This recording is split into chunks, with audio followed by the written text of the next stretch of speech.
Olá, como vai? Como vai, meus irmãos? Como vai, minhas irmãs?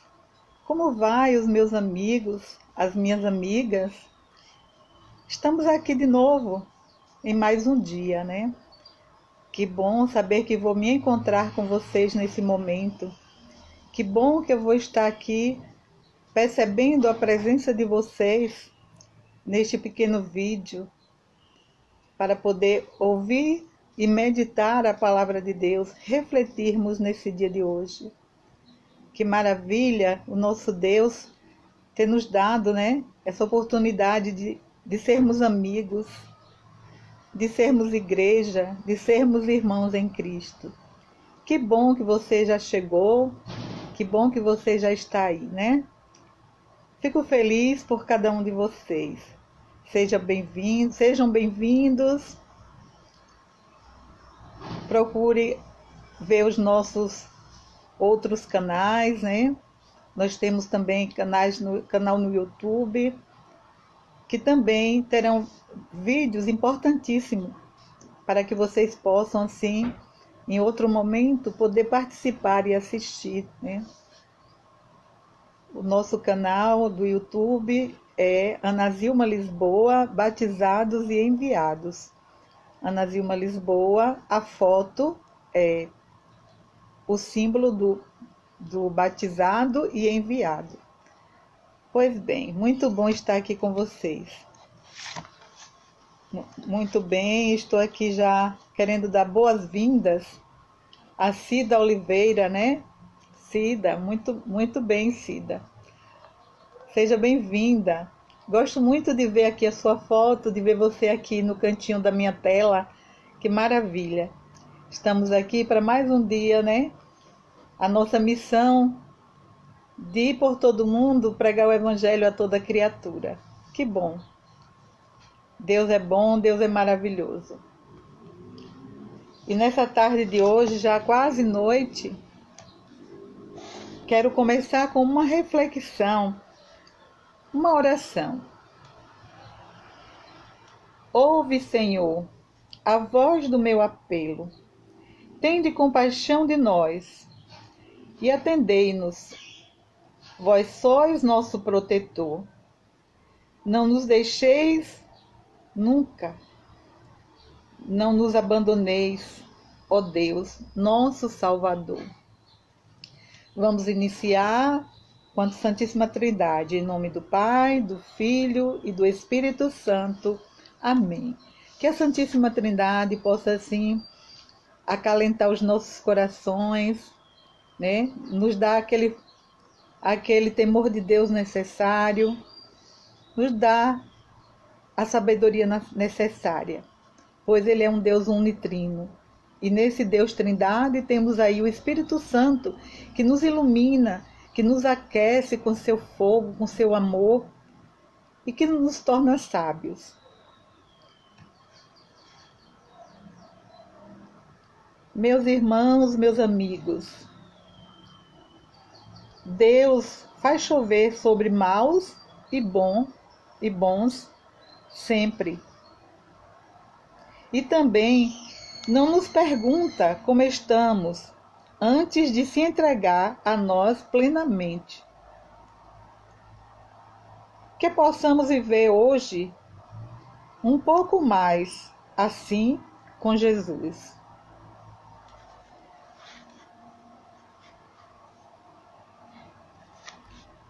Façamos agora uma outra oração. É muito importante a gente orar ao Senhor para que esse nosso Deus, ouvindo as nossas preces, se compadeça de nós, perdoe os nossos pecados, perdoe as nossas culpas e nos dê a alegria de sermos perdoados. Ó Deus, força daqueles que esperam em vós, sede favorável ao nosso apelo, e como nada podemos fazer em nossas fraquezas, dai-nos sempre o socorro da vossa graça, para que possamos querer e agir conforme a vossa vontade, seguindo os vossos mandamentos. Cristo nosso Senhor. Amém. Nós hoje vamos ver a leitura, o Salmo e o Evangelho. A leitura que foi tirada do primeiro livro dos Reis.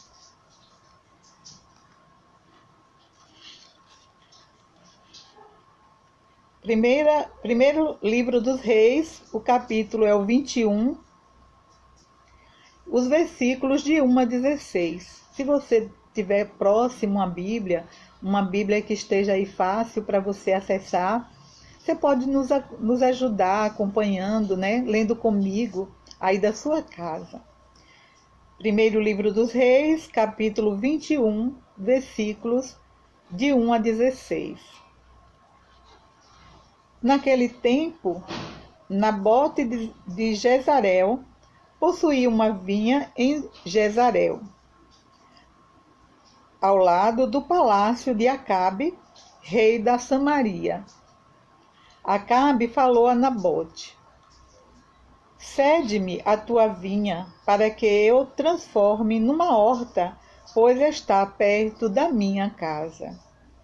Em troca, eu te darei uma vinha melhor, ou, se preferires, pagarei em dinheiro o seu valor.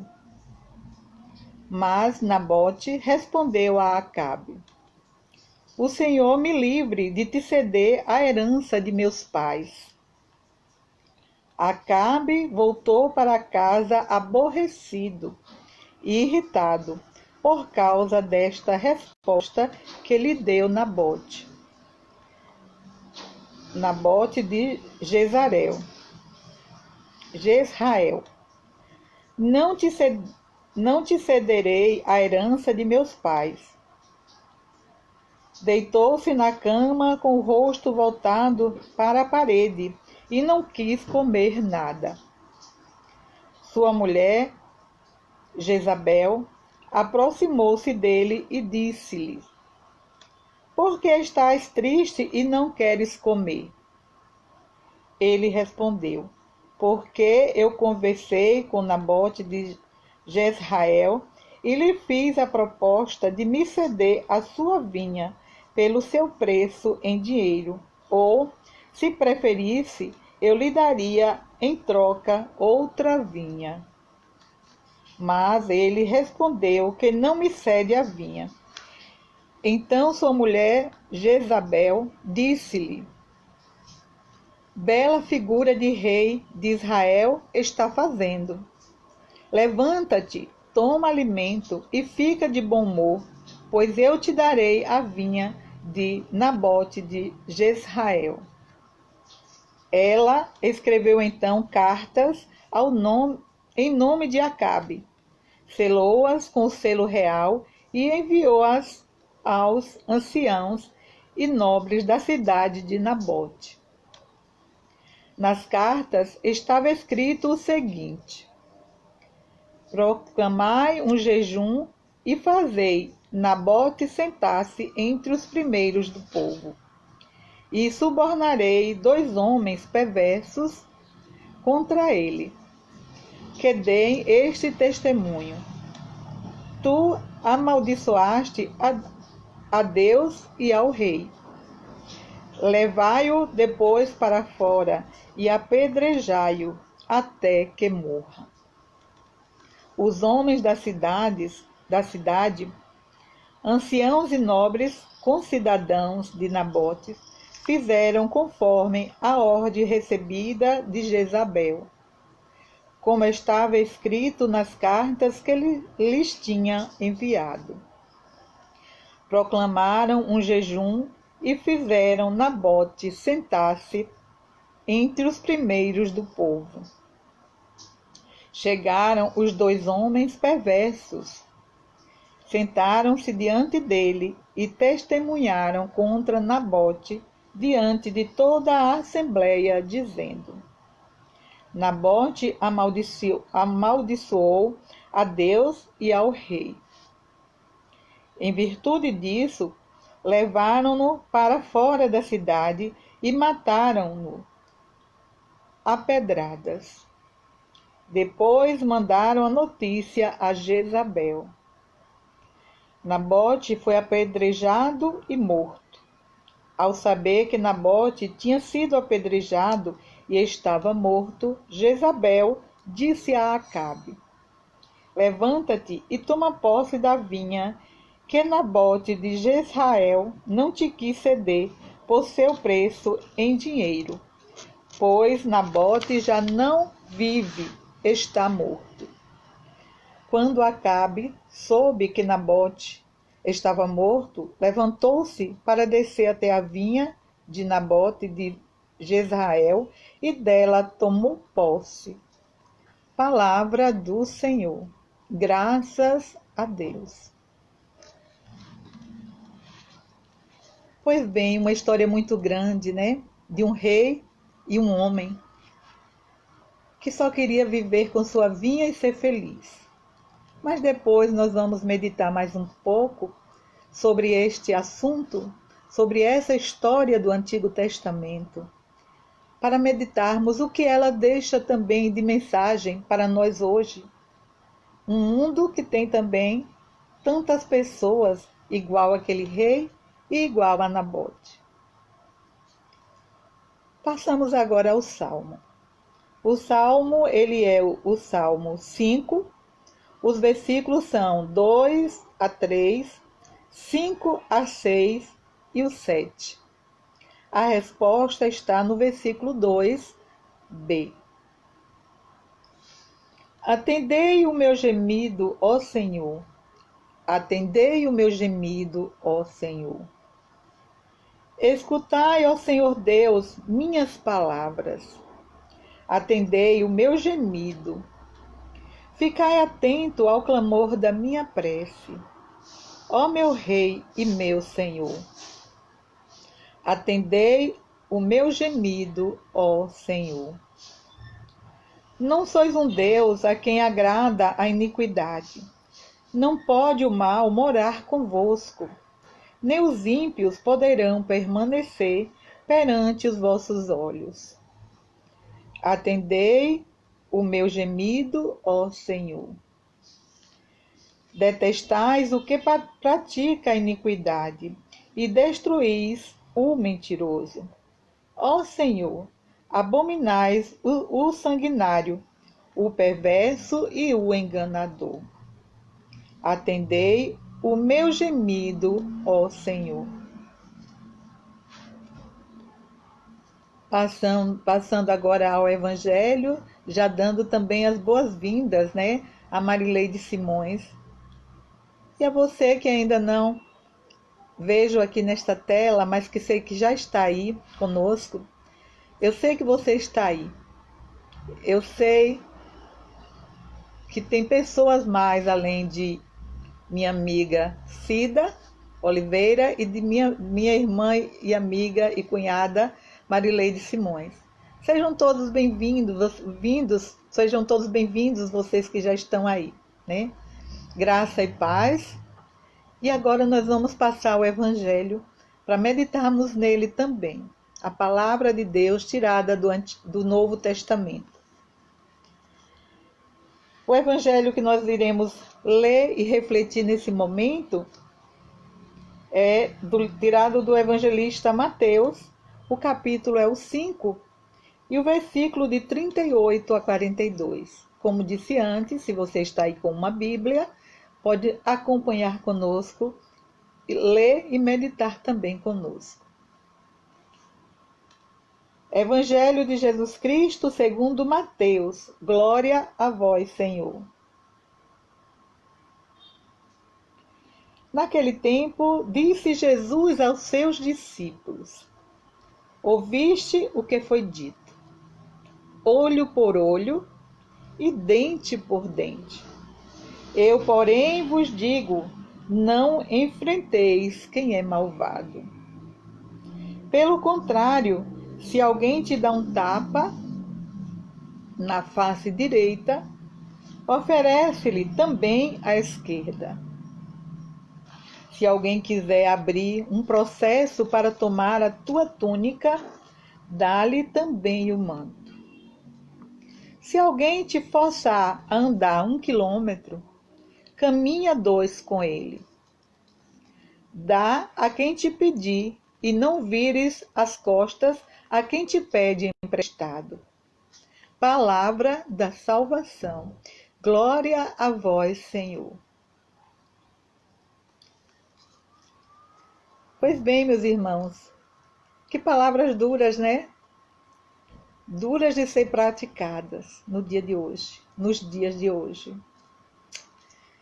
A gente percebe, né, que esses dias, desde que começou o tempo comum, o tempo que nós chamamos de tempo comum, que a gente vê o nosso Deus falando dos mandamentos, né? E aqui ele fala de mais um. Aqui ele fala de mais um dos mandamentos. Ele compara o mandamento antigo e o mandamento novo, é aquilo que ele nos manda. Ele usa o Velho Testamento e também ele, sendo o Novo Testamento, a Nova Aliança, ele diz também a opinião dele. Ele diz como ele pensa, como ele acha, né? Nós vimos aqui na leitura um rei que, apesar de ter tantas coisas, ser tão rico, a gente sabe que o rei, tanto naquela época como os governantes de hoje, são pessoas de bem, né? Que têm bastante condições, né, financeiras, condições sociais. E a história desse rei com aquele homem que tinha uma pequena vinha ao lado das terras do rei, né? E o rei, mesmo tendo muitas posses, muito bem, ainda estava de olho, como se diz hoje na linguagem de hoje, ainda estava de olho naquela pequena propriedade daquele homem, tentando, né, vamos dizer assim, enganar, trapacear, dar qualquer tostão, porque ele não estava valorizando o bem do outro. Ele estava querendo mais, mais e mais. E aquele outro não poderia ter nem aquele pouco, porque ele já queria lhe comprar, dar qualquer dinheiro, trocar por uma outra propriedade, né? Uma outra vinha talvez mais sem valor, né? E ele colocou, né? Colocou como o desejo de ali fazer uma horta, né? Para servir a cozinha do palácio, né? Mas a gente sabe que ali ele tinha mais era desejo de possuí-la, não tanto talvez de fazer aquela horta, né? É a ganância que a gente chama hoje, a ganância do ter, do querer, do poder. Mas aquele homem disse que jamais lhe venderia por ser uma herança do seu pai. E a gente sabe que quando alguma coisa é de herança, quando a gente recebe uma herança, a gente até por amor, né? A gente não quer desfazer daquele bem por ter um valor sentimental, né? Por ter passado de pai para filho. Essa é a realidade. Mas aquele cidadão não sabia o que lhe aguardava devido àquela ganância. O maligno, talvez, eu posso dizer assim, usou aquela mulher, Jezabel, para, por ganância, tirar a vida daquele homem, né? Armou um plano, arquitetou um plano e jurou ao marido que lhe daria a vinha. Não disse de que maneira, né? Ela não disse assim de que maneira, ela só disse que iria dar aquela vinha para ele. E arquitetou seu plano, e seu plano deu certo, né? Ela arquitetou o plano para tirar a vida daquele homem. E armou-lhe uma cilada. Então, meus irmãos, nessa pequena leitura do Antigo Testamento, a gente percebe que desde o início, desde o começo do mundo, desde os primeiros habitantes desta terra, a gente percebe ações como essa, percebe pessoas com sentimentos como esse, né? Pessoas que querem ter, não importa se o outro vai ter ou não, se o outro tem pouco ou tem muito. As pessoas têm aquela ganância do ter e do querer. Acumular bens. E o próprio Jesus diz, louco, um dia vão pedir conta da tua vida e de que serve esses bens que tu acumula aqui na terra, acumulai bens no céu, onde a traça não corrói, né? E a gente às vezes quer acumular bens aqui na terra. Só para ter a alegria de dizer, eu tenho muitas coisas, né? Só para mostrar às vezes para os outros que tem muito. E deixa de acumular os bens no céu. E aí vem Jesus, né? Diante desta leitura, vem Jesus no seu evangelho nos dizer o quê? Após ouvirmos o relato tão cruel da primeira leitura, fica ainda mais desafiador escutar Jesus dizendo no evangelho: não ofereçais resistência ao malvado. E eu pergunto a vocês, meus irmãos, como permanecer insensível diante de tão grandes injustiças que ainda hoje testemunhamos diariamente? Como permanecer insensível diante de tão grandes injustiças que ainda hoje testemunhamos? Muito difícil, né? A gente permanecer passível, permanecer, como diz Jesus aqui no seu evangelho,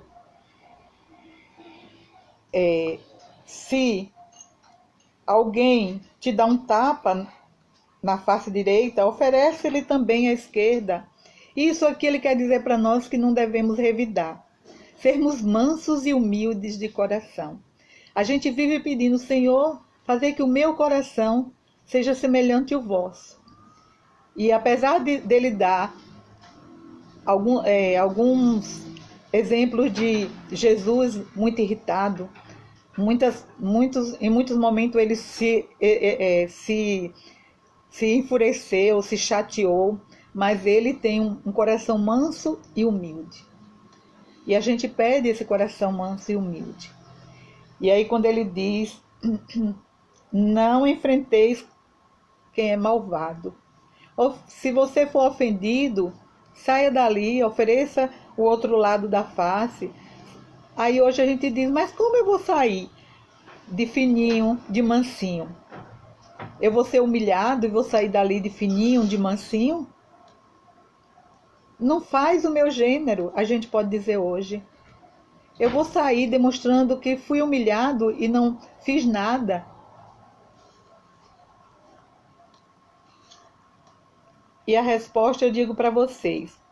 Como permanecer insensível diante de tão grandes injustiças que ainda hoje testemunhamos diariamente? Eu diria, mas é essencial termos em mente que tanto diante da justiça quanto da injustiça, a única relação de Deus é o amor. A única relação de Deus com a justiça e com a injustiça é o amor. Se somos injustos, Ele nos ama. Se somos justos, Ele também nos ama.